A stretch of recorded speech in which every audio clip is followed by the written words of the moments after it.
नमस्कार प्यारे विद्यार्थियों।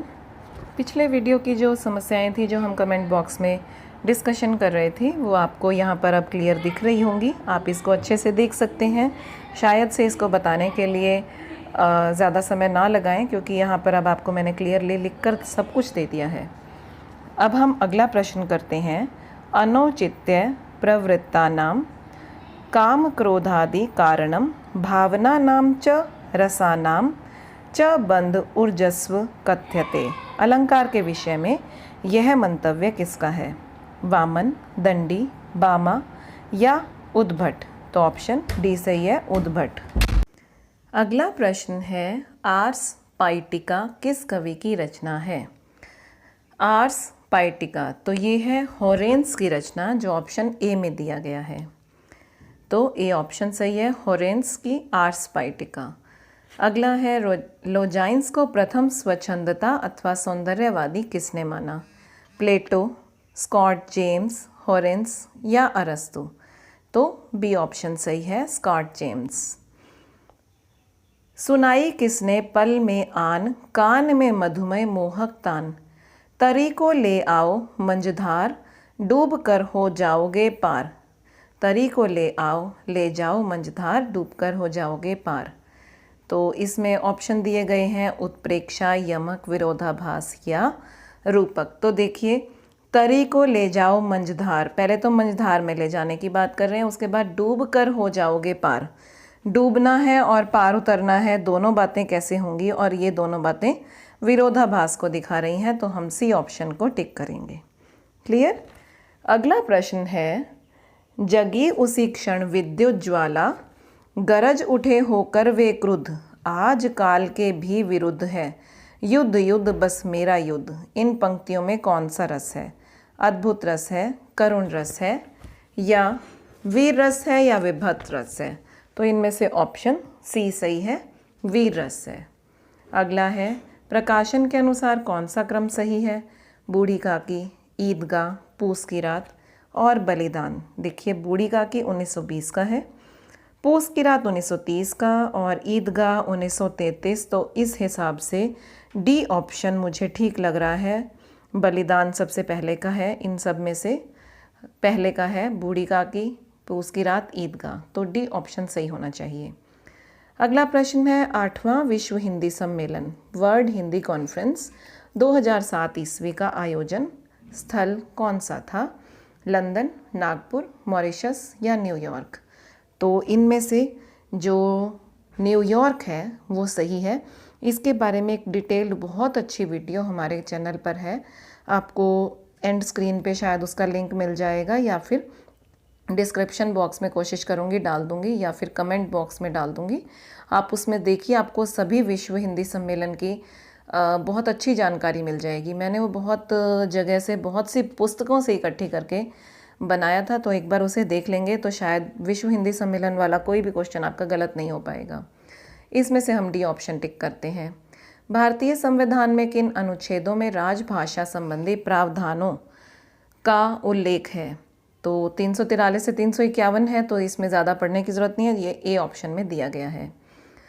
अभ्रंश शब्द का प्रयोग सर्वप्रथम किसने किया? अभ्रंश शब्द का सर्वप्रथम प्रयोग पतंजलि का नाम आता है, तो जो कि सी ऑप्शन में दिया गया है। भारतीय संविधान के किस अनुच्छेद में हिंदी को राजभाषा घोषित किया गया है? 343 में भारतीय संविधान की राजभाषा हिंदी और लिपि देवनागरी ऐसा कहा गया है, तो ए ऑप्शन। हिंदी के सर्वप्रथम प्रकाशित पत्र का नाम उदंत मार्तंड है, पंडित जुगल किशोर जी ने निकाला था शायद 1826 में। हेनरी रेनॉल्ड्स की अमर कृति मैथोमिस्टिस कब प्रकाशित हुई? तो 1570, 1573, 1632 या 1550? तो 1632। अगला प्रश्न है, जन्म दिवस के अनुसार क्रम को चुने। अंबिका दत्त व्यास, जगन मोहन सिंह, प्रेमघन, राधा कृष्ण दास।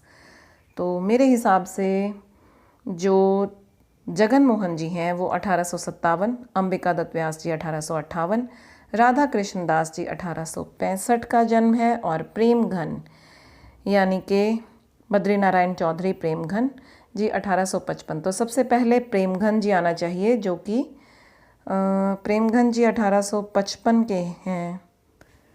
प्रेमघन जी 55 के हैं तो वो सबसे पहले आना चाहिए, ये डी ऑप्शन में दिया गया। लेकिन दिक्कत ये दे दी कि उसके बाद राधा कृष्ण दास जी दे दिए, जबकि उसके बाद तो जगन मोहन सिंह देना चाहिए।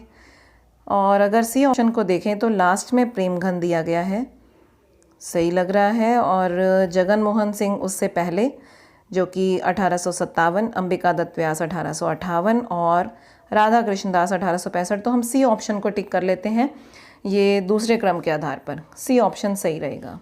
किस युग को पुनर्जागरण काल भी कहा जाता है? भारतीय हिंदू युग को पुनर्जागरण काल कहा जाता है। मेरा रिसर्च पेपर भी इसी पर ही था, हिंदी साहित्य का पुनर्जागरण। तो ठीक है, ये ऑप्शन सही रहेगा। इनमें नामकरण संयोजन कौन सा है? 75 क्वेश्चन नंबर है, तो इसमें से ए, बी, सी और डी। ए में रीतिकाल मिश्र बंधु, अलंकृत काल रामचंद्र शुक्ल, श्रृंगार काल विश्वनाथ प्रसाद मिश्र, ये सही है। सी ऑप्शन सही है, श्रृंगार काल विश्वनाथ प्रसाद मिश्र। अगला है, किसने कहा? डॉक्टर हार्नले का मत है कि हिंदी धातुओं में से अधिकांश की उत्पत्ति सीधे शुद्ध संस्कृत से नहीं हुई है, बहुधा उनका जन्म संस्कृत के परिवर्तित रूपों से हुआ है। ये परिवर्तित रूप अधिकांश वर्तमान काल के हैं। डॉक्टर मुरलीधर श्रीवास्तव, आचार्य शुक्ल, श्याम सुंदर दास या डी महावीर प्रसाद। तो इसमें ए ऑप्शन सही है, मुरलीधर श्रीवास्तव। अगला प्रश्न भी कुछ क्रम आधार पर है। इतिहास की दृष्टि से हिंदी महाकाव्यों का सही अनुक्रम क्या है? साकेत, लोकायतन, प्रिय प्रवास, कामायनी। मेरे हिसाब से प्रिय प्रवास सबसे पहले होना चाहिए, हरिओत जी की है 1914 की। उसके बाद हम कह सकते हैं साकेत, मैथिली शरण गुप्त की 1931 की, और प्रसाद की कामायनी छायावाद के एंड की 1935। 36 में तो प्रगतिवाद शुरू हो ही गया था। पंत जी की लोकायतन 1964। तो ये क्रम सही रहेगा, जो कि सी ऑप्शन में दिया गया है, प्रिय प्रवास, साकेत, कामायनी और लोकायतन। अगला प्रश्न है, अगर आपको कुछ समझ नहीं आए तो प्लीज़ कमेंट करके पूछ लीजिए। आपको कमेंट में कोशिश करेंगे सही से आपको रिस्पॉन्स दिया जाए। भक्ति को रस रूप में प्रतिष्ठित करने वाले आचार्य हैं मधुसूदन सरस्वती, जीव गोस्वामी, वल्लभाचार्य या रूप गोस्वामी। तो इनमें से वल्लभाचार्य सही ऑप्शन है, हम सी ऑप्शन को टिक करेंगे। आज के लिए इतना ही करते हैं, बाकी पूरा 100 प्रश्न है इसमें, बाकी हम कल करते हैं। कल इसमें कुछ इंग्लिश के क्वेश्चन भी दिए गए हैं, वो भी करेंगे। Thank you, best of luck, और प्लीज़ लाइक, शेयर और सब्सक्राइब ज़रूर।